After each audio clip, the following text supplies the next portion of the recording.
n'a pas de fin pour le salut. Le secours qui ne manque jamais au temps de la détresse. À lui soit le règne, la puissance et la gloire à jamais. Bien-aimés de le Seigneur, mes salutations fraternelles au nom de Jésus-Christ, notre Seigneur.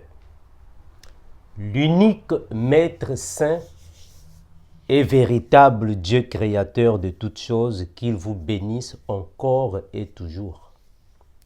Merci à vous qui aimez la saine doctrine, vous qui êtes amoureux de la doctrine de Jésus-Christ. Mais bien aimés, aujourd'hui, malheureusement, dans l'Église, nous avons encore des personnes qui parlent sur bâtir une église. Oh non, mon frère, toi, tu n'as pas encore bâti une église. Oh non, mon frère, toi, tu n'as pas encore bâti un autel. Il faut bâtir un autel avant que le Seigneur puisse écouter tes prières. Bâtir une église ou bâtir un autel. Bon, mes frères, vous savez, nous disons toujours que si vous n'êtes pas renouvelé, vous allez toujours continuer d'avoir la compréhension des églises de réveil.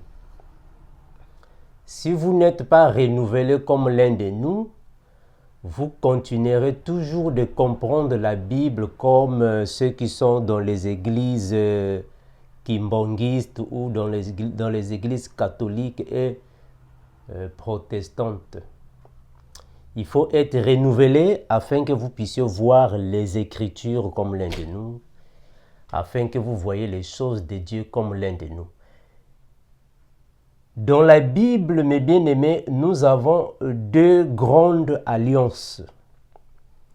Il y a l'alliance que Dieu a faite uniquement avec Israël et l'alliance que Jésus a faite avec les nations et Israël, bien sûr. Donc, nous avons dans la Bible deux grandes ou deux alliances majeures. Il y a l'alliance qui est communément appelée par la loi de Moïse et la nouvelle alliance. Donc l'ancienne alliance et la nouvelle alliance. Alors, les choses dans l'ancienne alliance n'étaient que l'ombre des choses à venir. L'ancienne alliance n'est qu'une figure. L'ancienne alliance n'est qu'une image. Ce n'est pas l'exacte représentation des choses. L'ancienne alliance n'est pas la vérité. L'ancienne alliance n'était que l'ombre de la vérité. Voilà pourquoi le frère Jean a dit que la loi a été donnée à Moïse, mais la grâce et la vérité sont venues par l'incomparable grand Seigneur Jésus-Christ. Il faut comprendre, mes bien-aimés, que dans l'ancienne alliance, quand on parlait de bâtir, cela signifie construire. Bâtir signifie construire. Doctrinalement parlant, bâtir signifie édifier. C'est très important. Donc, dans l'ancienne alliance, bâtir se faisait d'une manière physique. Il fallait prendre réellement des choses physiques afin de construire ou bâtir. Ça, c'est dans l'ancienne alliance. Mais dans la nouvelle alliance, nous bâtissons, nous construisons d'une manière spirituelle. Parce que bâtir signifie édifier. Voilà pourquoi l'incomparable grand Seigneur Jésus-Christ a dit détruisez ce temple, je le rebâtirai en 3 jours. Il voulait dire tout simplement, détruisez ce temple, je le reconstruirai dans 3 jours. C'est-à-dire le temple, c'est le corps humain. Faire tomber un temple, c'est tuer la personne, et rebâtir, c'est ressusciter. Alors il faut comprendre, mes frères, que rebâtir une église dans l'ancienne alliance signifiait réellement regrouper les personnes afin de former une église physiquement parlant.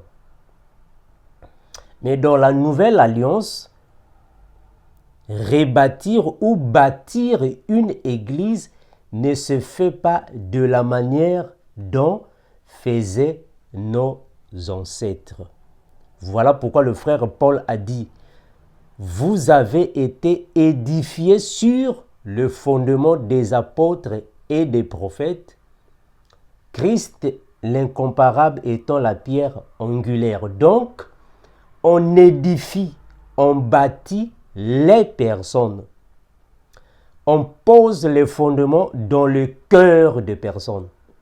Voilà pourquoi la Bible a dit, ne savez-vous pas que votre corps est le temple du Saint-Esprit et que vous êtes une habitation de Dieu en esprit? Dieu habite en nous. Donc, aujourd'hui, on ne peut plus parler dans la grâce, on ne peut plus avoir les notions de bâtir une église. Il faut aller acheter les tôles, les pointes, les portes, les ciments, les sacs de ciment, les carreaux. Non. En réalité, bâtir signifie édifier les cœurs, édifier les personnes. Mais bien aimé, ici, je ne suis pas en train de dire que avoir une salle, se réunir pour prier, n'est pas bon. Ce n'est pas ce que je dis ici. Je ne suis pas en train de dire que c'est mauvais d'avoir une église locale. Ce n'est pas ce que je dis ici, je répète. Je ne suis pas ici en train de dire que ce n'est pas bon d'avoir une église locale. Ce n'est pas ce que je dis. Vous pouvez avoir une église locale pour la gloire de Dieu. Vous pouvez avoir une église locale pour adorer le Seigneur. Vous pouvez avoir une église locale pour vous rassembler.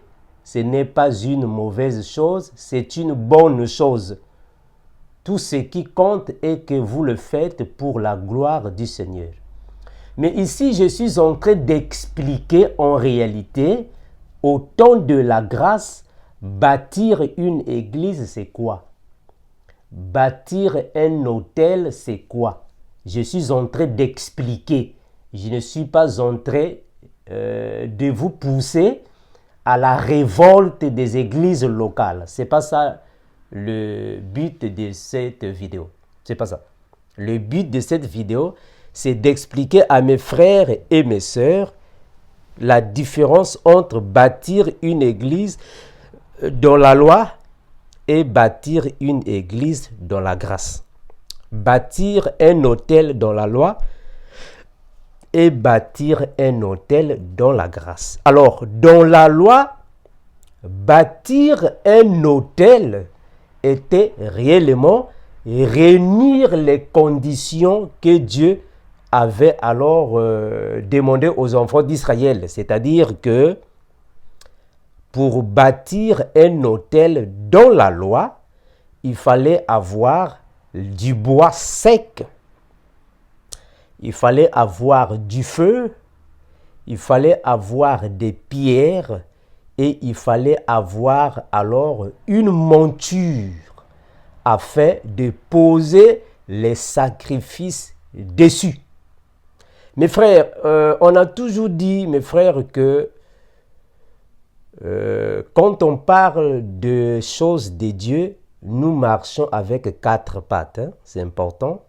Il y a la doctrine, la révélation, la prophétie et la connaissance.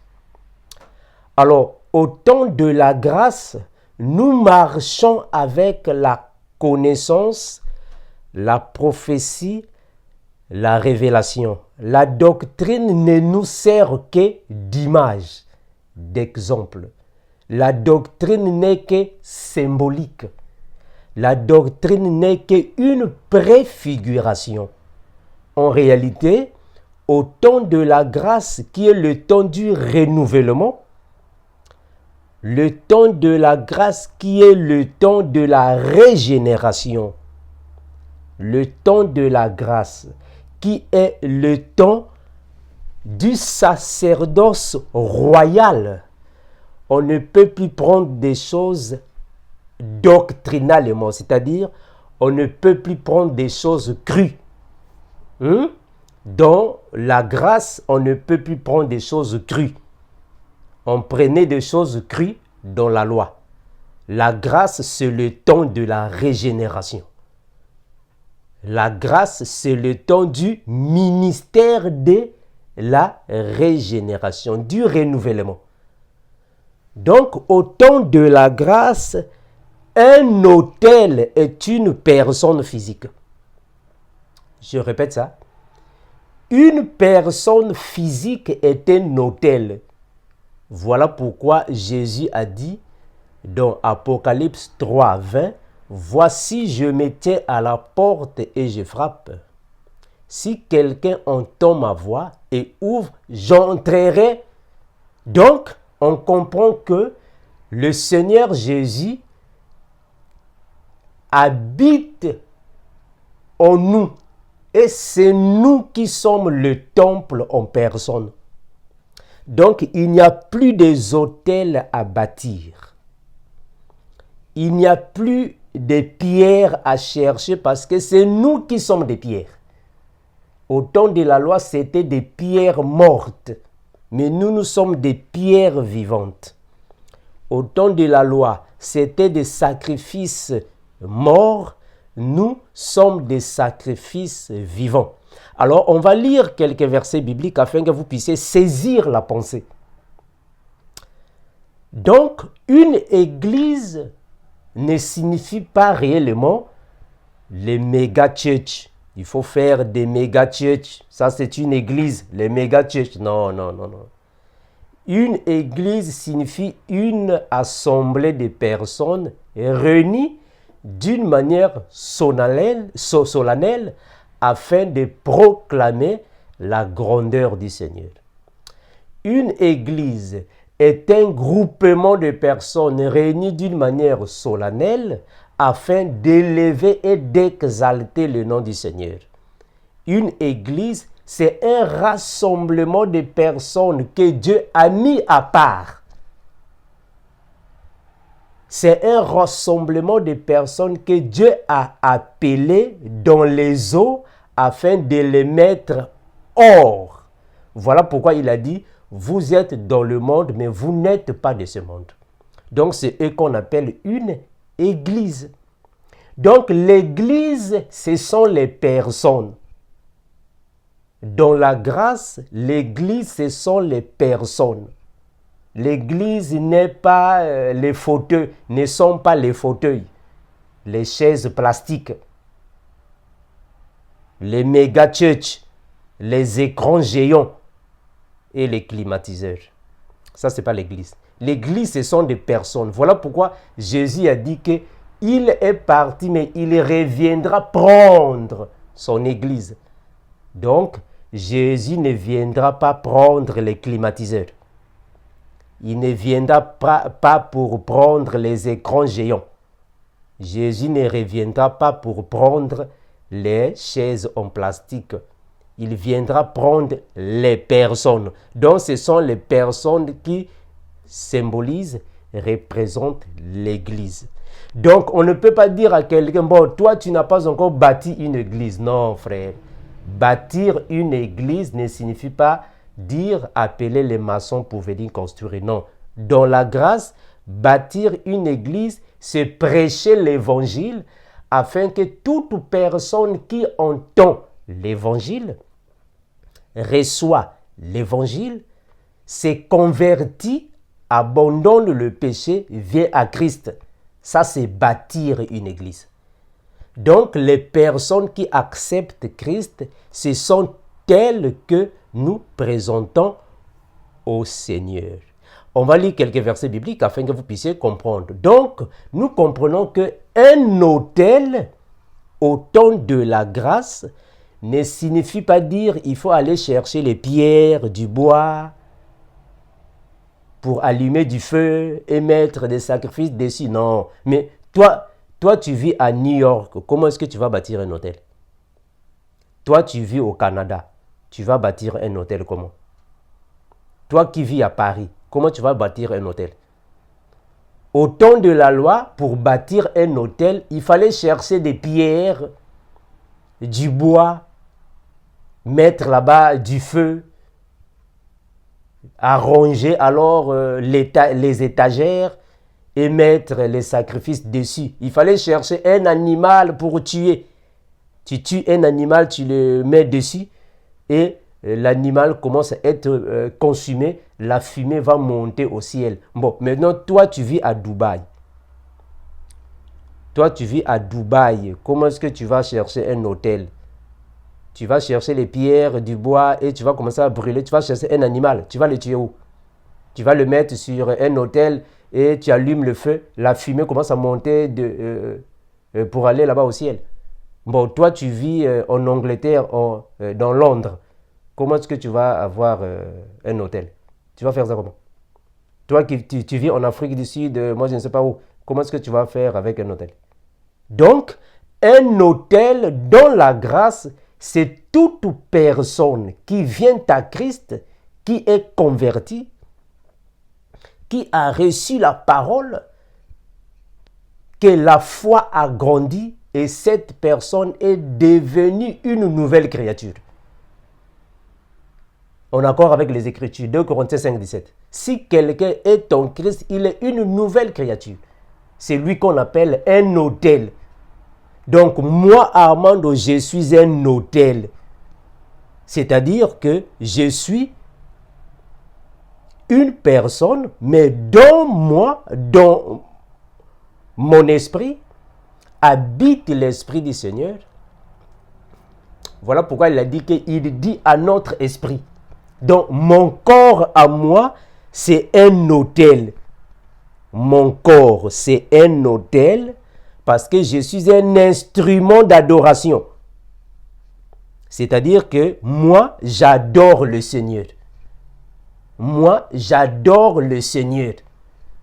Donc, mon corps à moi, c'est un autel.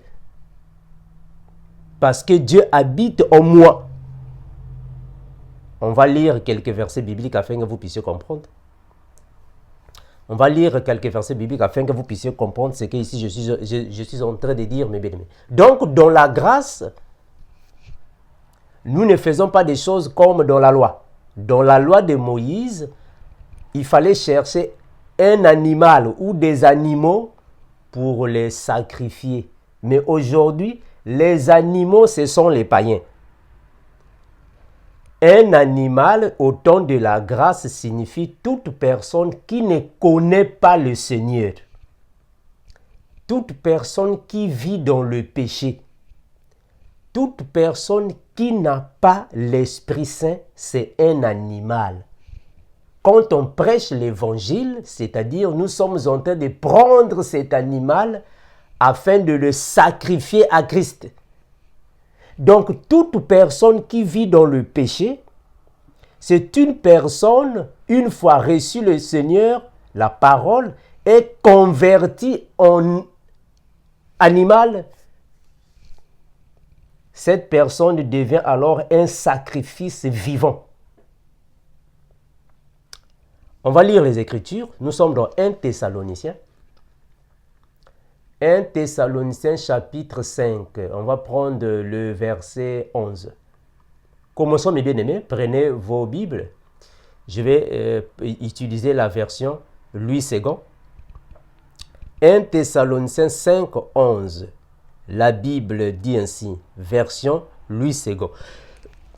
C'est pourquoi exhortez-vous réciproquement et édifiez-vous les uns les autres comme en réalité vous le faites. Édifiez-vous. Édifier signifie construire. Construisez-vous. En d'autres termes, bâtissez-vous.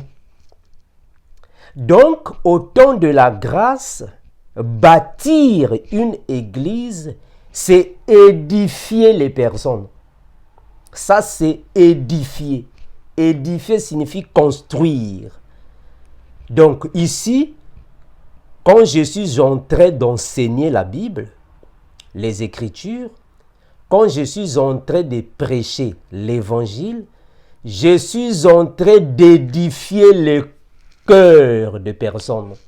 En d'autres termes, je suis en train de bâtir une église. Alors, toute personne qui accepte Christ et vient à Christ, c'est une personne qui est représentée comme un sacrifice. Donc, je suis en train de bâtir une église. Je suis en train de bâtir une église. Et les sacrifices, ce sont ceux qui viendront à Christ afin d'être présentés au Seigneur comme une fumée d'une bonne odeur. Ça, c'est le temps de la grâce. Donc, édifiez-vous signifie bâtissez-vous ou construisez-vous. Donc, au temps de la grâce, on ne peut plus parler de bâtir. Mon frère, est-ce que toi, tu as déjà bâti une église? Non, frère. Bâtir une église signifie enseigner, poser le fondement dans le cœur des personnes afin qu'ils acceptent que Christ Jésus est l'unique Dieu créateur qui peut sauver. Ça, c'est bâtir. Nous sommes au temps de la grâce, non, mes frères. Comment est-ce que vous n'êtes pas renouvelés jusqu'à présent? Soyez renouvelés. Nous sommes au temps de la grâce. Comment est-ce que vous parlez encore de bâtir l'église? Comment est-ce que vous parlez encore de bâtir un hôtel? Quel hôtel qu'on va bâtir? Bon, moi, je suis ici aux États-Unis. Vous me dites, frère Armand, il faut bâtir un hôtel. Oh, mais je vais allumer le feu où? Où est-ce que je vais allumer le feu? Donc, la fumée va monter. Mais les pompiers viendront ici. Les pompiers viendront. Comment est-ce que tu vas faire monter la fumée jusqu'en haut? Mais on va appeler 911. On t'appelle 911 pour venir l'autre t'attraper. Jude chapitre 11. Jude chapitre 1er. Bon, Jude 1, parce que Jude, au fait, n'est pas tellement comme les autres. Jude 1, il n'a pas vraiment beaucoup de chapitres. Jude 1, 20. Jude 1, 20. Jude était le petit frère de Jésus-Christ. Jude, c'est le petit frère de notre Seigneur Jésus, parce que Jésus a eu des frères. Jude était un de ses frères. Jude 1, 20. Pour vous, bien-aimés, vous édifions vous-même sur votre très sainte foi et prions par le Saint-Esprit. Gloire à Jésus. Donc, on s'édifie par la foi. Donc, par la foi, nous nous édifions. C'est ça, bâtir. Édifier, c'est beaucoup plus avec Louis II. C'est Louis II qui a beaucoup utilisé édifier. Mais sinon, dans d'autres versions bibliques, on utilise le mot bâtir ou construire. Éphésiens. Éphésiens chapitre 4. Regardez Éphésiens chapitre 4. C'est ça qu'on appelle une église dans la grâce. Dans la grâce, une église, ce sont les personnes. On édifie les personnes. On construit les personnes. On bâtit les personnes. C'est ça l'église au temps de la grâce. Éphésiens 4, 11 à 13. La Bible dit ainsi. Et il a donné les uns comme apôtres, les autres comme prophètes, évangélistes, les autres comme pasteurs et docteurs, pour le perfectionnement des saints, en vue de l'œuvre du ministère et de l'édification du corps de Christ. Voilà. Bon, maintenant, où se trouve l'église corps de Christ d'une manière physique? Ça se trouve où? L'église corps de Christ d'une manière physique, ça se trouve dans quel pays? Mes frères, le Seigneur Jésus était ici sur la terre, non? Quel est le nom de l'église que Jésus a laissé? Jésus était ici sur la terre. Il a laissé quelle église? Quel est le nom de l'église de Jésus? Vous savez ça? Le frère Paul était ici sur la terre, non? Paul était ici sur la terre. Il a prêché ici sur la terre. Quel est le nom de l'église que Pierre a laissé? Le frère Pierre, il a laissé quelle église? Le frère Paul, il a laissé quelle église? Quelle église? Mes frères, vous qui parlez toujours de l'autre, de bâtir. Non, il faut bâtir une église. Maintenant, Jésus lui-même, il a bâti quelle église? Quel est le nom de l'église de Jésus? Quel est le nom de l'église du frère Pierre, du frère Paul? Leurs églises s'appelaient qui? Il faut comprendre les Écritures, mes frères. Nous sommes au temps du renouvellement. Vous pensez toujours...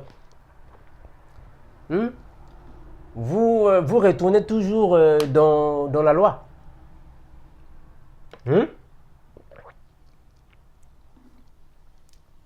L'édification du corps de Christ signifie la construction ou bâtir le corps de Christ. Le corps de Christ, c'est l'église du Seigneur Jésus.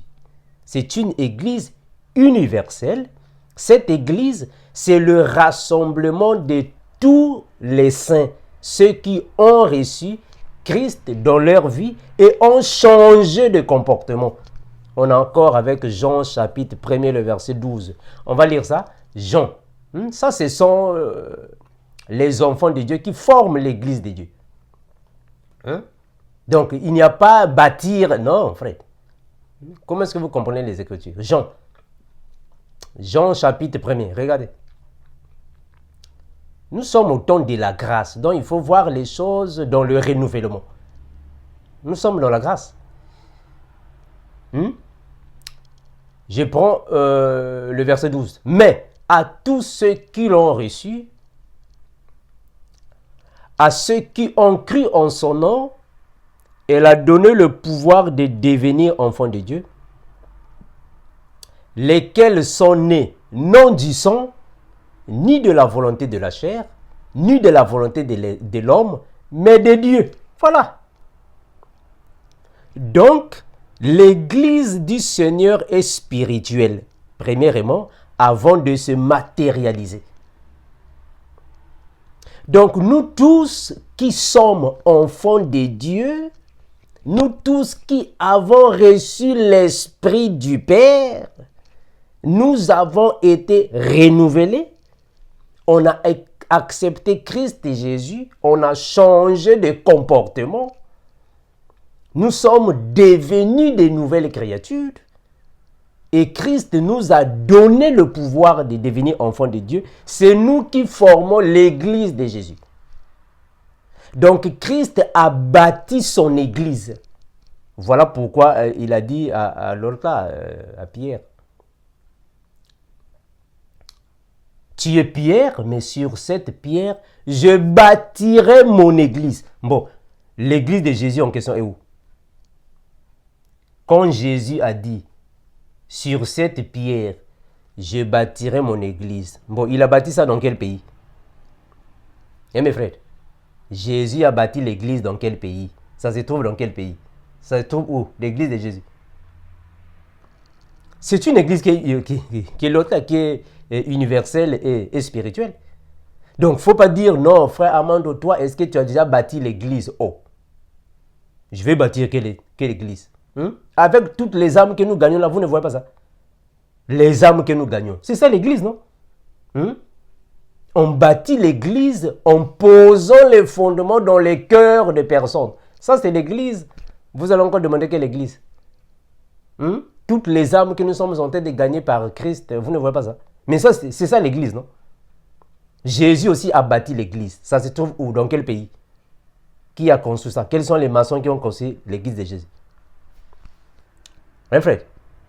Éphésiens chapitre 2, le verset 22. Ici, nous sommes encore sur bâtir une église. C'est quoi bâtir une église? On est en train d'expliquer, mes frères. Éphésiens 2, le verset 22. Je suis dans la version Louise Ségon. En lui, vous êtes aussi édifiés pour être une habitation de Dieu en esprit. Gloire à Jésus. Donc, nous comprenons, mes frères, que nous sommes une habitation de Dieu. Mais nous qui? Voilà, ça c'est la question à se poser. Nous qui? Nous les enfants de Dieu.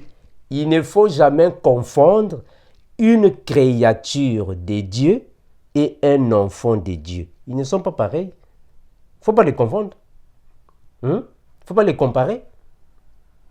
Toute personne qui est née ici sur la terre, toute personne qui vit ici sur la terre, toute personne qui est venue ici sur la terre est une créature de Dieu, mais n'est pas forcément enfant de Dieu. Un enfant de Dieu, c'est celui qui est né de nouveau, qui a reçu l'homme intérieur, l'homme nouveau, qui est devenu une nouvelle créature. Hein? Donc, il ne faut pas croire que non, la nouvelle naissance, c'est dans l'eau du baptême. Mais frère, comment est-ce que vous comprenez les choses de Dieu encore dans la doctrine comme ça? Hein? Vous comprenez encore les choses de Dieu encore à la lettre. Oh non, frère Mando, moi je ne suis pas né de nouveau. On doit me baptiser dans l'eau. Toi, on te dit que si on te baptise dans l'eau, là tu es né de nouveau. Oh, mes frères. Ceux qui sont baptisés dans l'eau, ce sont des gens qui vont encore dans la fornication. Comment est-ce que toi, tu es né de nouveau, mais tu es encore dans la fornication? Toi qui es né de nouveau, tu es encore dans la sorcellerie. Ça n'a pas de sens. Comment est-ce que toi qui es né de nouveau par l'eau du baptême, mais tu es encore dans la magie, dans l'adultère, dans l'hypocrisie, dans la jalousie? Non, frère. Naître de nouveau, c'est quand on est renouvelé par le Saint-Esprit. Naître de nouveau, quand on reçoit Jésus-Christ, on change de comportement. Quand on est renouvelé, on est régénéré. C'est ça la nouvelle naissance. Une personne qui est née de nouveau ne peut plus vivre dans le péché. Non. Jamais, frère. Une personne qui est née de nouveau marche selon l'esprit. Il manifeste maintenant un comportement différent à celui qu'il avait dans le monde. Il vit maintenant selon la parole. Il met en pratique la parole du Seigneur. C'est là qu'on dira qu'il est né de nouveau. Hein, frère? Donc, nous sommes une habitation de Dieu en esprit. C'est nous qui sommes l'habitation. Donc, Dieu habite en nous. Automatiquement, c'est nous qui sommes l'autel. Hein? L'autel, c'est nous. Donc, il n'y a plus un autre autel. Non, frère, il faut bâtir un autel pour chasser les démons. Non, mais quel autel?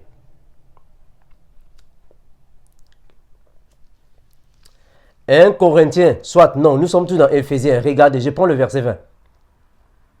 Éphésiens, le verset 20. Éphésiens chapitre 2, le verset 20. Vous avez été édifiés sur le fondement des apôtres et des prophètes, Jésus-Christ lui-même étant la pierre angulaire. La pierre angulaire. Donc aujourd'hui, on n'a plus envie, on n'a plus besoin de former un hôtel. Non, va chercher les pierres, on va chercher... Non, mes frères, les pierres, ce sont des personnes, non? C'est nous qui sommes des pierres. Quelle pierre vous allez encore chercher? Vous allez encore chercher quelle pierre? Actes des apôtres. Prenons Actes des apôtres, 17, le verset 24. Acte 17, le verset 24 et 25. La Bible dit ainsi. Le Dieu qui a fait le monde et tout ce qu'ils y trouvent, étant le Seigneur du ciel et de la terre, n'habite point dans des temples faits de mains d'hommes. Il n'est point servi par les mains humaines, mais non, comme s'il avait besoin de quoi que ce soit. Lui qui donne tous la vie, la respiration et toutes choses. Voilà. Donc, le Dieu que nous servons, Jésus-Christ, il n'habite pas dans les méga-churches. Oh non, frère Armando, nous sommes partis dans les méga-churches, nous sommes partis à la maison de Dieu. Oh, mes frères, comment est-ce que les méga-churches sont devenus des maisons de Dieu? Si réellement, les méga-churches de Kinshasa sont les maisons de Dieu, les méga-churches de Yaoundé sont les maisons de Dieu, les méga-churches de Libreville, mais finalement, Dieu a combien de maisons? Dieu a combien de maisons? Et on vous dit, venez donner l'argent à la maison de Dieu. Oh. Mais comment ça se fait-il qu'on vient donner de l'argent à la maison de Dieu, mais l'argent en question va dans la poche du pasteur? Si c'est l'argent de Dieu, il faut partager ça aux enfants de Dieu, puisque c'est l'argent de Dieu. Et Dieu est le Père de nous tous, non? Si réellement on a donné l'argent, c'est l'argent de Dieu, pour la maison de Dieu. Mais donc il faut prendre cet argent, il faut partager ça à tous les enfants de Dieu. Pourquoi ça va seulement dans les poches du pasteur? Dieu n'habite pas dans les maisons faites de mains d'hommes. Dieu habite en nous. C'est nous qui sommes la maison de Dieu. Hein, frère? Nous sommes dans la grâce, non? C'est nous qui sommes la maison de Dieu. Donc, on ne peut pas bâtir un hôtel. Oh non, mon frère, il faut d'abord bâtir un hôtel. Quand tu vas bâtir un hôtel, tu verras que ta vie va changer. Mais il faut leur demander, bon, ça va, je vais bâtir un hôtel, je dois aller chercher les pierres, du bois sec, du pétrole, du charbon, afin d'allumer. Maintenant, où est-ce que tu auras les animaux? Il faut aussi chercher les animaux, non? Parce que l'hôtel doit avoir les animaux pour sacrifier. Comment ça se fait qu'on vous dit, bâtissez l'hôtel? Maintenant, les animaux. Qui achète les animaux? Il faut s'acheter les animaux, non? Mes frères, quand on bâtissait un hôtel dans la Loire, il fallait avoir des pierres. Mais au temps de la grâce, le frère Pierre est en train de nous convaincre par le Saint-Esprit que les pierres, ce sont des personnes. 1 Pierre 2, 4, 5.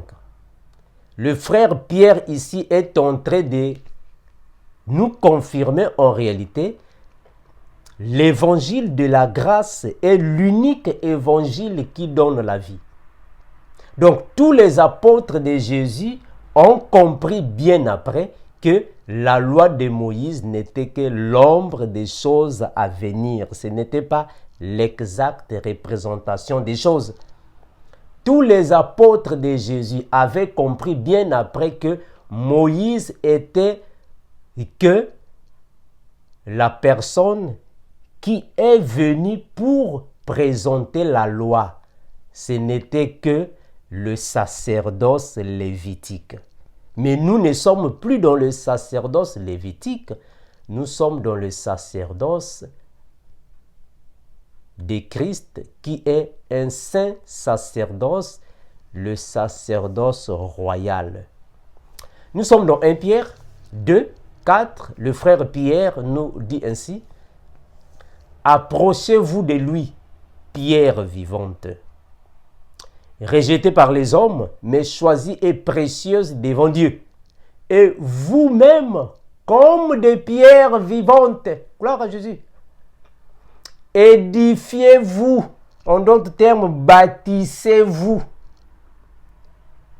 construisez-vous pour former une maison spirituelle. Alléluia. Gloire à Jésus. Un saint sacerdoce afin d'offrir des victimes spirituelles agréables à Dieu par Christ.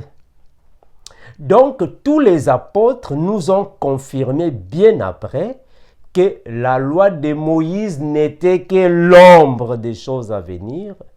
Ce n'était pas l'exacte représentation des choses. Donc, on comprend, mes frères, que la pierre angulaire de l'autel, c'est Jésus.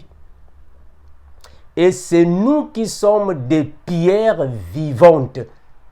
Nous ne sommes pas des pierres mortes.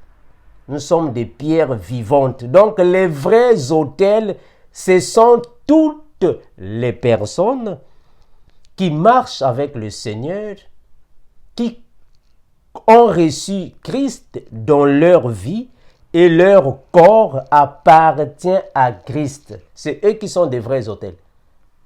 Nous sommes au temps de la grâce, non? Les choses sont spirituelles et ce ne sont plus des choses physiques.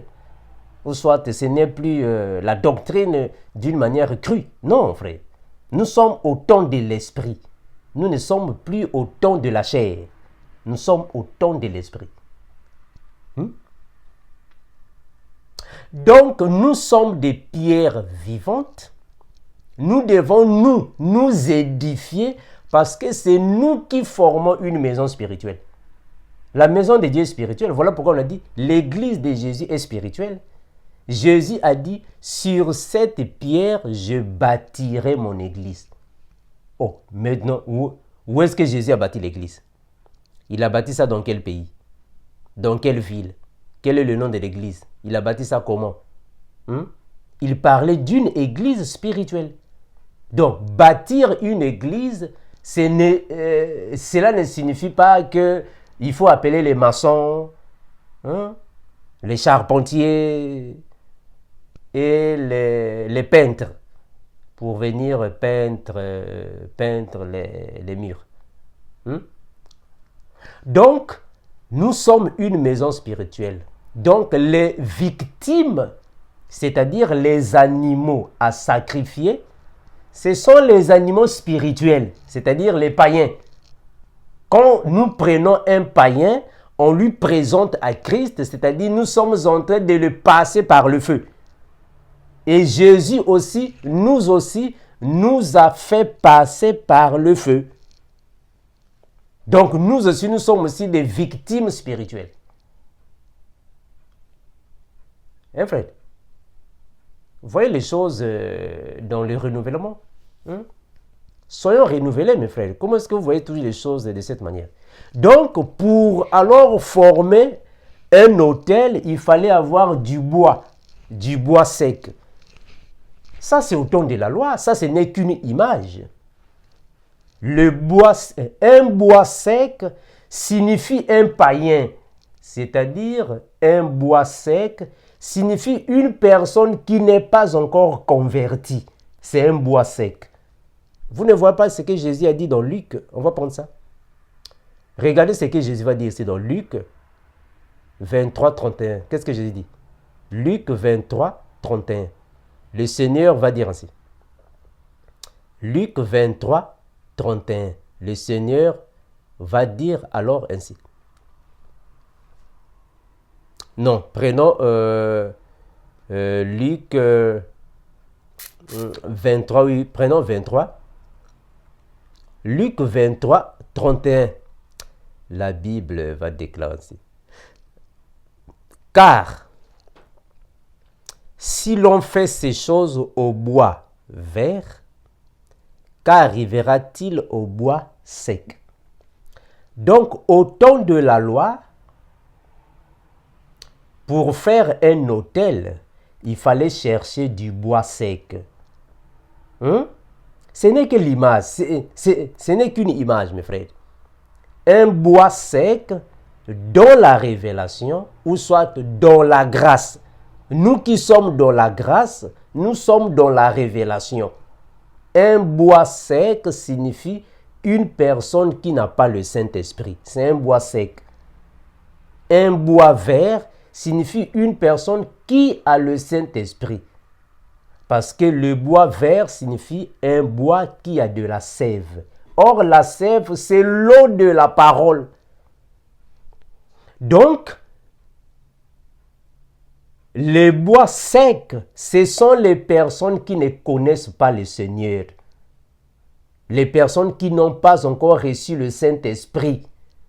Les personnes qui n'ont pas encore été converties ou repenties. Voilà pourquoi Jésus a dit à Pierre, Pierre, quand tu seras converti.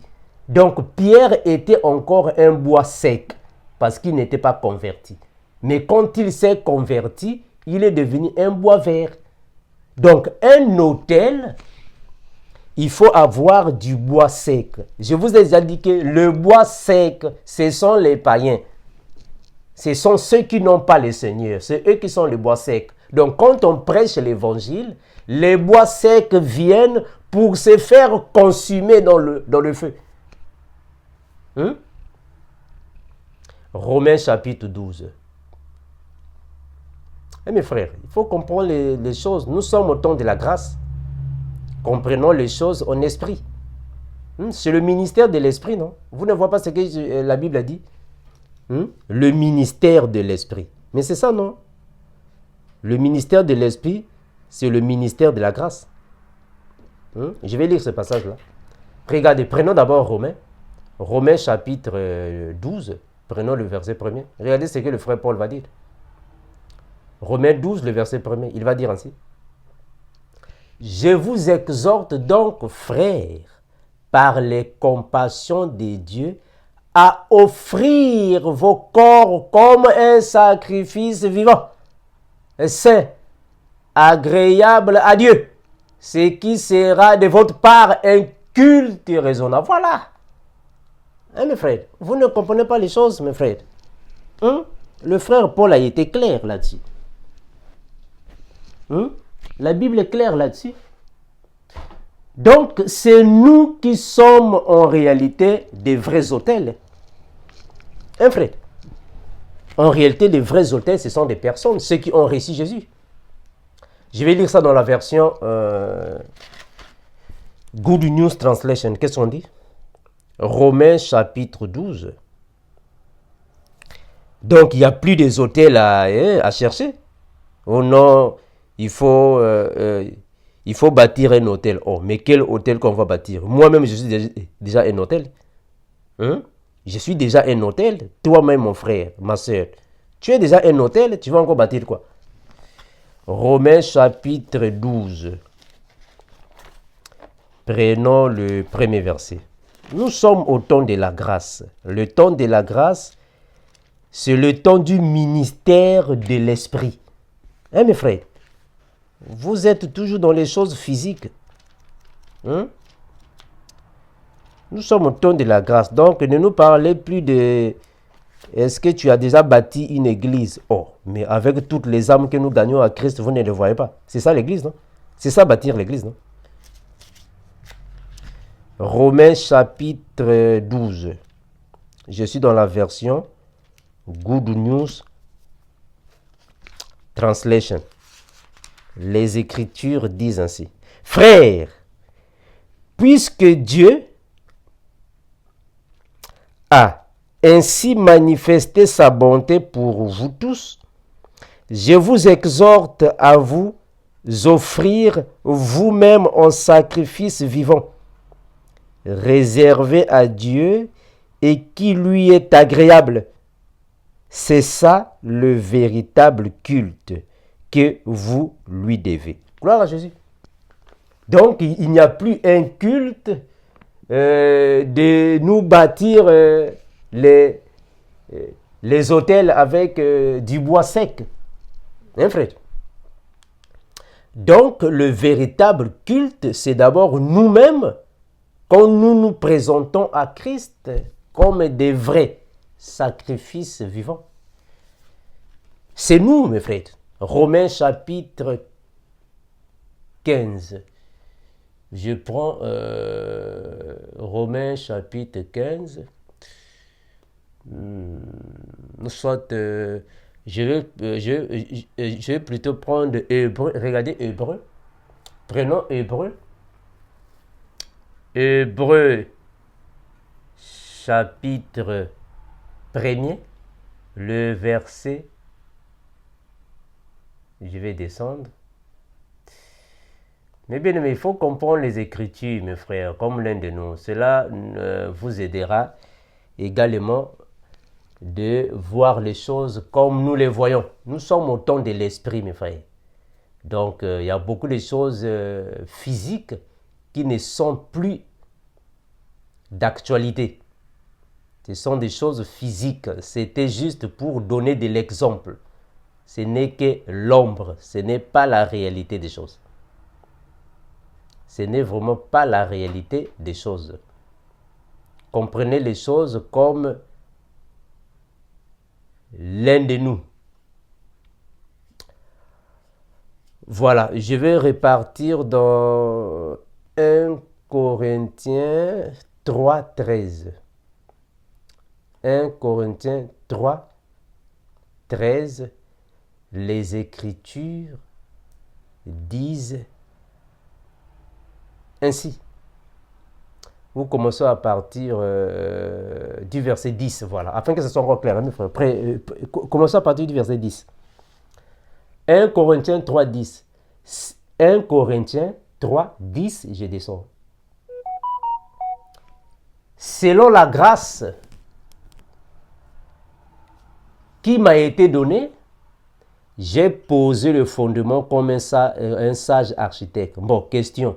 Il a posé les fondements où? Dans quelle parcelle? Quand le frère Paul dit « j'ai posé le fondement », bon, c'est dans quelle parcelle? Est-ce que Paul avait acheté une parcelle, il a acheté un terrain, là où il a posé les fondements? Non. Quand il dit « j'ai posé le fondement », cela signifie tout simplement que j'ai enseigné la doctrine de Jésus. Ça, c'est poser le fondement. Donc, une personne est déjà une église. C'est-à-dire que les personnes, je voulais dire, les personnes sont déjà une église parce qu'on a posé le fondement en eux ou en elles. Voilà pourquoi Paul a dit « j'ai posé le fondement ». Donc, il ne faut pas penser que Paul avait acheté un terrain quelque part, alors il a commencé à prendre les sacs de ciment pour poser le fondement. Non. Poser le fondement signifie enseigner la doctrine de Jésus. C'est ça bâtir. Bâtir signifie poser le fondement. Édifier, construire, enseigner les Écritures. 1 Corinthiens 3, 10. Selon la grâce de Dieu qui m'a été donnée, j'ai posé le fondement comme un sage architecte et un autre bâti dessus. Voilà. J'ai posé le fondement, un autre bâti dessus. Maintenant, vous, dans vos églises, vous continuez toujours de comprendre le bâtir là comme réellement bâtir. Il faut appeler le maçon. Non, mes frères. On bâtit en esprit. On bâtit en esprit, c'est avec la parole qu'on bâtit. Bâtir, c'est avec la parole.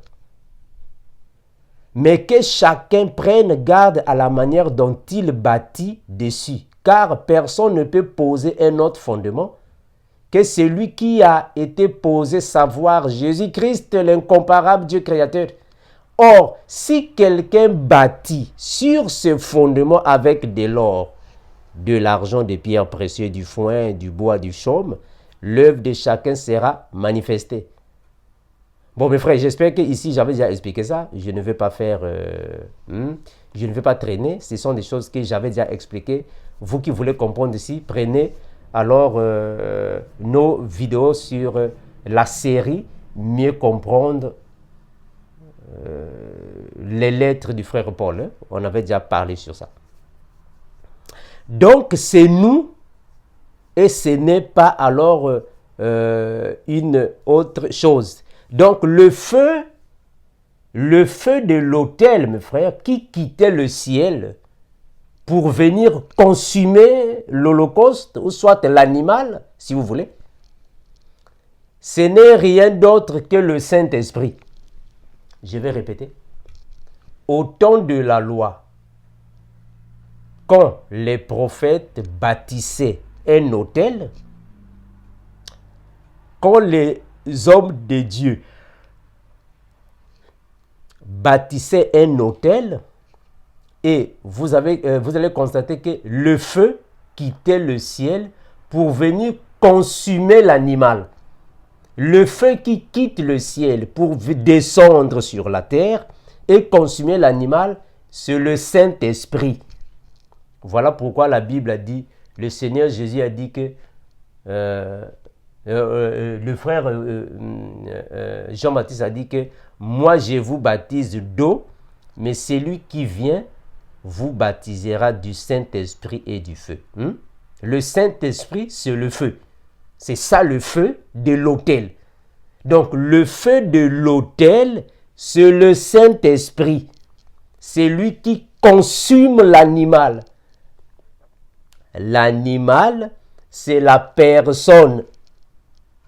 Consumer ici, c'est le fait de brûler, d'anéantir le péché qui est dans l'animal, mais aussi de le faire passer par l'épreuve, les tentations, les tribulations, les persécutions et les souffrances. Ça, c'est le travail du feu. Frère? Parce qu'en réalité, tout serviteur de Dieu est une flamme de feu. Vous voyez ce passage, non? Tout serviteur de Dieu est une flamme de feu. Donc c'est nous qui sommes l'autel.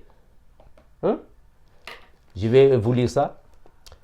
Je vais chercher ce passage-là. C'est nous qui sommes l'autel. Regardez ce que le prophète David va dire. Le frère Paul aussi avait lu David. Voilà pourquoi on a toujours dit que le frère Paul, lui aussi, il a lu les prophètes. Le frère Paul n'a pas reçu l'évangile tout entier du Seigneur. Non, il y a des choses que le frère Paul avait lues aux prophètes. C'est-à-dire qu'il a lu les prophètes. Hébreux chapitre 1er, le verset 7. Qu'est-ce que le frère Paul dit ici? Et lorsqu'il introduit des nouveaux dans le monde, le premier-né, il dit que tous les anges de Dieu l'adorent. De plus, il dit des anges, c'est lui qui fait de ses anges des vents et de ses serviteurs une flamme de feu. C'est le prophète David qui avait reçu cette révélation. Le frère Paul aussi avait lu David. Donc, c'est nous, mes bien-aimés, qui sommes les vrais autels. Les autels, en réalité, c'est nous. Parce que nous sommes dans le ministère de l'Esprit, non? Nous ne sommes plus dans la loi de Moïse, ou soit dans les choses physiques. Non. Regardez, je vais lire un passage. Nous sommes dans le ministère de l'Esprit. Vous ne connaissez pas ça? Le ministère de l'Esprit. Donc, les choses physiques là n'étaient que l'ombre. Ce n'est pas l'exacte représentation des choses. Je vais lire le frère Paul, il va dire ainsi. Le frère Paul va dire ainsi. 2 Corinthiens 3. Regardez. 2 Corinthiens 3. Voilà, 3. Je commence à partir du verset 7, afin que ça soit encore clair. 2 Corinthiens 3, le verset 7. Soit, bon, commençons à partir du verset 4, mes frères. Ici, je vais que vous puissiez mieux comprendre. 2 Corinthiens, chapitre 3. Commençons à partir du verset 4. Le frère Paul va dire ainsi. Cette assurance-là, nous l'avons par Christ auprès de Dieu. Ce n'est pas à dire que nous soyons par nous-mêmes capables de concevoir quelque chose venant de nous-mêmes. Notre capacité, au contraire, vient de Dieu. Il nous a aussi rendus capables d'être ministres d'une nouvelle alliance, non de la lettre, mais de l'esprit. Gloire à Jésus. Car la lettre tue, mais l'esprit vivifie. Alléluia. Eh mes frères, nous sommes des ministres de l'esprit, mes frères. Hein? Nous ne sommes plus, nous ne sommes pas les ministres de la lettre.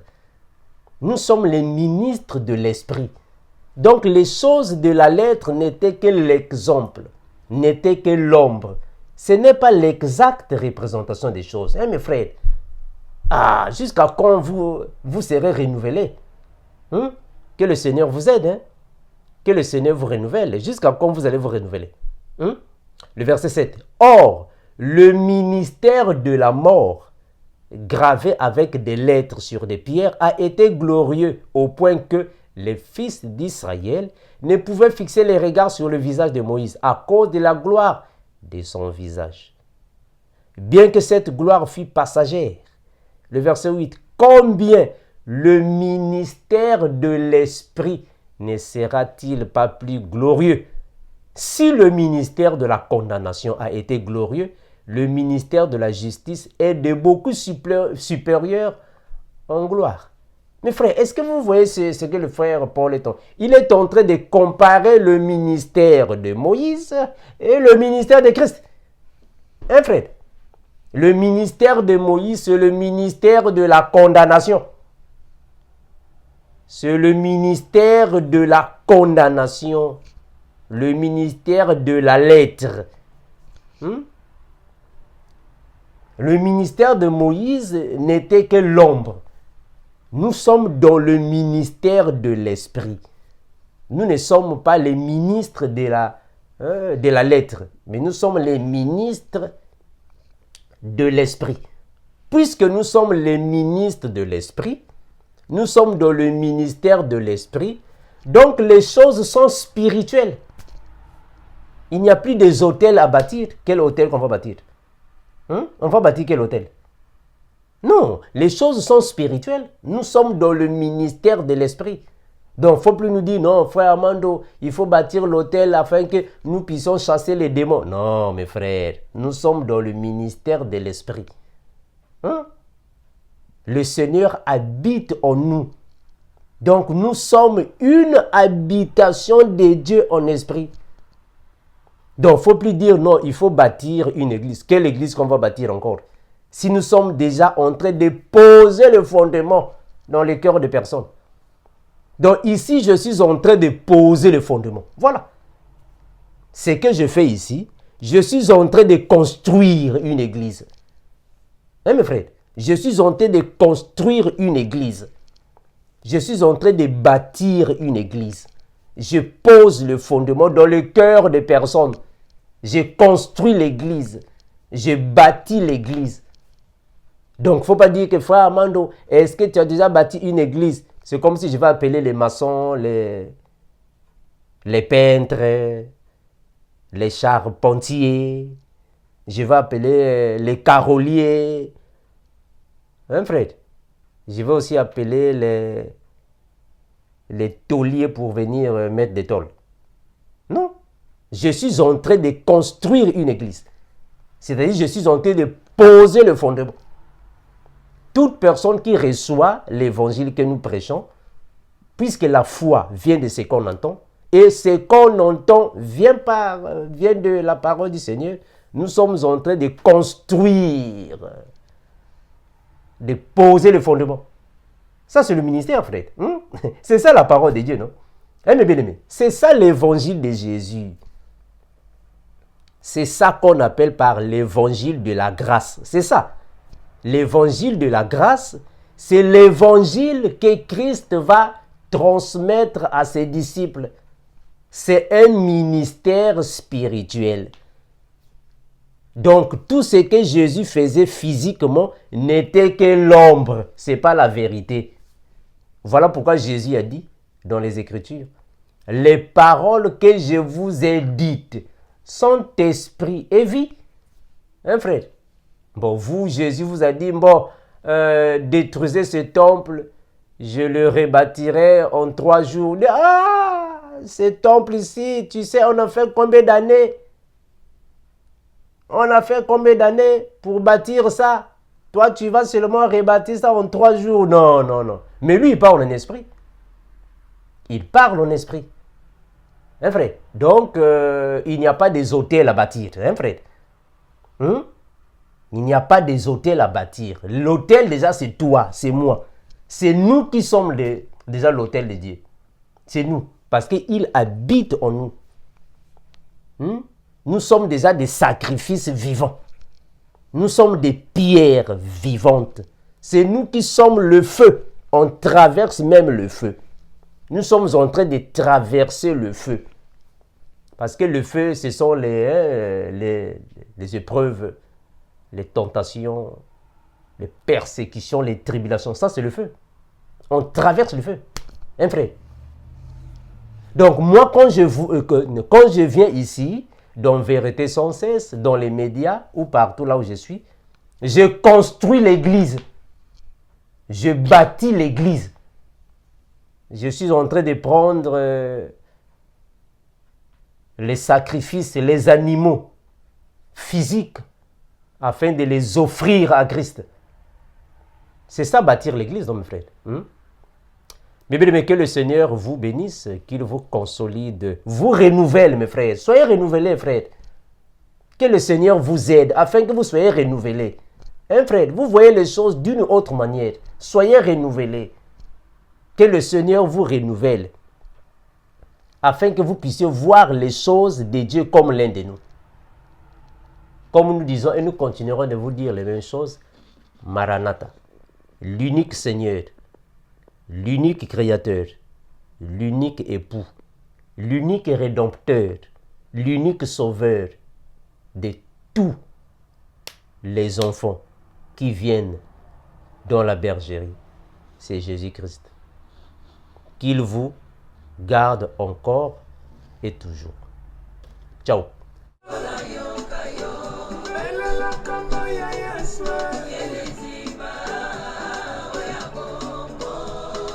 L'amour de Christ n'a pas de fin pour le salut.